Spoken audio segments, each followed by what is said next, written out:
बहुत समय पहले की बात है। एक छोटे से गांव में दो मित्र रहते थे, राजा और रघु। गांव हरा भरा, शांतिपूर्ण और प्राकृतिक सुंदरता से भरा हुआ था। वहां की मिट्टी उपजाऊ थी और लोग सीधे सादे और मेहनती थे। राजा इस गांव का सबसे अमीर व्यक्ति था। उसके पास अनगिनत संपत्ति थी, एक बड़ी सी हवेली, कई खेत और सबसे अच्छी गाड़ी। उसकी हवेली गांव में सबसे ऊंची थी और उसके बगीचे में सुंदर सुंदर फूल खिले रहते थे। हर कोई राजा की अमीरी से प्रभावित था और उसे सम्मान की दृष्टि से देखता था। वहीं दूसरी ओर रघु था। रघु गरीब था। उसका घर छोटा और साधारण था और उसकी आर्थिक स्थिति भी बहुत कमजोर थी। वह एक मेहनती किसान था जो दिन रात मेहनत करके अपने परिवार का पालन पोषण करता था। उसके पास धन दौलत नहीं थी, लेकिन उसके पास एक बड़ा दिल था जो प्रेम और सच्चाई से भरा हुआ था। रघु अपने परिवार और दोस्तों से बहुत प्यार करता था और उन्हें अपने जीवन की सबसे बड़ी दौलत मानता था। हालांकि राजा और रघु की आर्थिक स्थिति में जमीन आसमान का फर्क था, लेकिन उनकी दोस्ती अनमोल थी।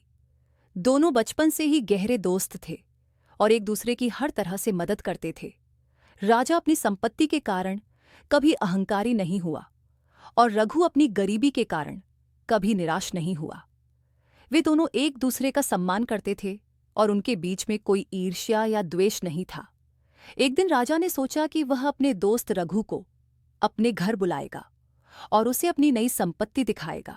उसने रघु को अपने घर आने का निमंत्रण दिया और रघु खुशी खुशी वहां पहुंचा।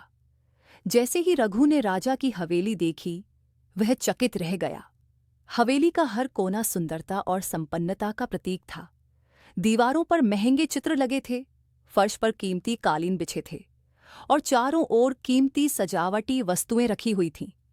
राजा ने उसे अपने बगीचे में चलने का न्योता दिया, जहां तरह तरह के फूल खिले थे और वहां की हवा में ताजगी का एहसास था।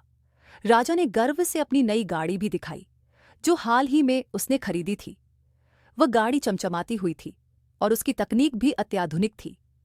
रघु ने राजा की सारी संपत्ति और शोहरत देखकर मुस्कुराया। उसने राजा से कहा, तुम्हारे पास सच में बहुत कुछ है मेरे दोस्त। यह सब देखकर मैं बहुत खुश हूं।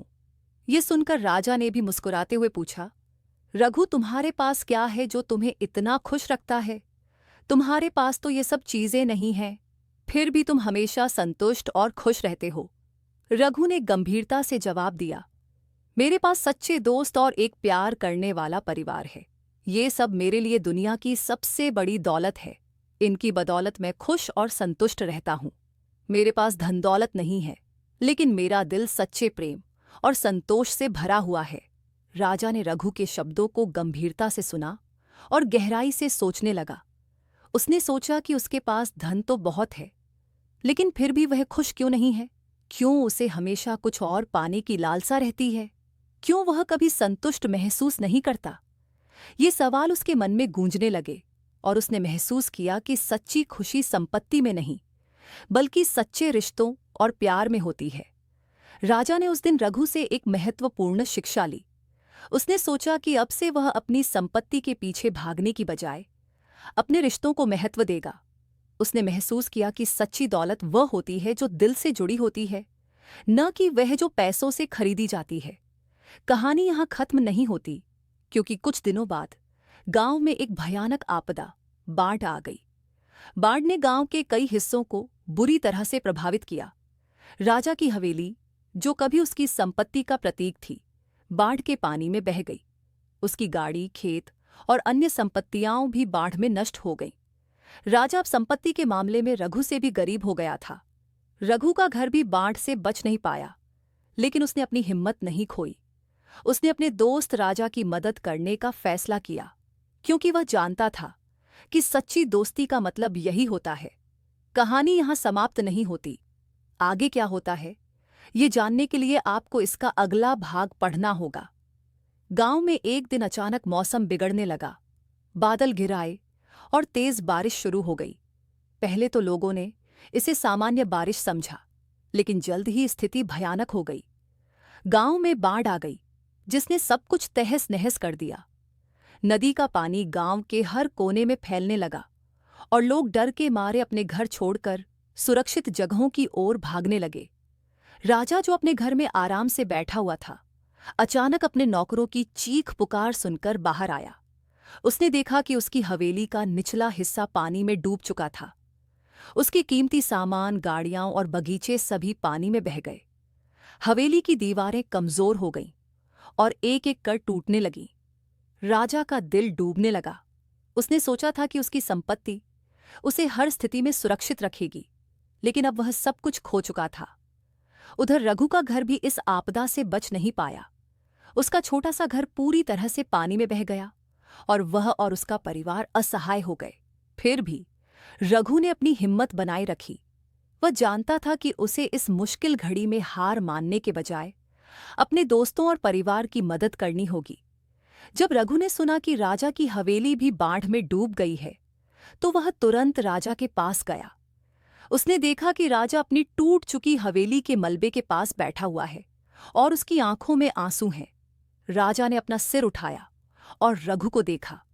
रघु ने राजा के पास पहुंचकर कहा, दोस्त, इस कठिन समय में हम एक दूसरे का साथ कभी नहीं छोड़ सकते। चलो मेरे साथ आओ। मेरे पास अब बहुत कुछ नहीं है, लेकिन जो भी है हम मिलकर बांट लेंगे। राजा ने पहले संकोच किया, लेकिन फिर रघु के प्यार और सच्चाई को देखकर उसने उसका हाथ थाम लिया। रघु ने राजा को अपने साथ लेकर एक सुरक्षित स्थान पर चलने का निर्णय लिया, जहां वे लोग तब तक रह सकते थे जब तक बाढ़ का पानी कम नहीं हो जाता। रघु और राजा ने मिलकर गांव के अन्य लोगों की भी मदद की। वे सभी मिलकर एक सुरक्षित जगह पर शरण लिए हुए थे। बाढ़ के बाद गांव में काफी नुकसान हुआ, लेकिन रघु और राजा ने अपनी दोस्ती और सहयोग से न केवल एक दूसरे की मदद की, बल्कि गांव के अन्य लोगों को भी इस संकट से उबरने में सहायता की। बाढ़ के कुछ दिनों बाद पानी कम होने लगा और गांव के लोग धीरे धीरे अपने घरों की ओर लौटने लगे। रघु और राजा भी गांव लौटे, लेकिन इस बार उनकी सोच में एक बड़ा बदलाव आ चुका था। राजा ने देखा कि उसकी संपत्ति का कोई भी निशान नहीं बचा था। उसकी हवेली के स्थान पर केवल मलबा पड़ा हुआ था। लेकिन रघु का दिल बड़ा था। उसने अपने टूटे हुए घर को फिर से बनाने का संकल्प लिया और राजा को भी प्रोत्साहित किया कि वह अपने जीवन की नई शुरुआत करे। राजा ने रघु से कहा, रघु, अब मैंने समझ लिया है कि असली दौलत क्या होती है। मैंने हमेशा धन और संपत्ति को ही सब कुछ माना, लेकिन आज तुम्हारी मदद और सच्ची दोस्ती ने मुझे सिखाया कि असली दौलत दोस्ती, प्यार और परिवार में होती है। धन और संपत्ति कभी भी स्थायी नहीं होते, लेकिन सच्चे रिश्ते हमेशा हमारे साथ रहते हैं। रघु ने मुस्कुराते हुए कहा, सच्ची खुशी वही होती है जो दिल से महसूस होती है, न कि वह जो धन से खरीदी जाती है। हमें अपने रिश्तों को महत्व देना चाहिए, क्योंकि यही हमें सबसे अधिक संतुष्टि और खुशी देते हैं। राजा ने अब अपनी बाकी जिंदगी सादगी और सच्चाई के साथ जीने का संकल्प लिया। उसने अपनी संपत्ति के बारे में चिंता करना छोड़ दिया और रघु के साथ मिलकर गांव के लोगों की मदद करने का काम शुरू कर दिया। दोनों दोस्त फिर से अपनी पुरानी दोस्ती में लौट आए, लेकिन अब उनके बीच का रिश्ता और भी गहरा और मजबूत हो चुका था।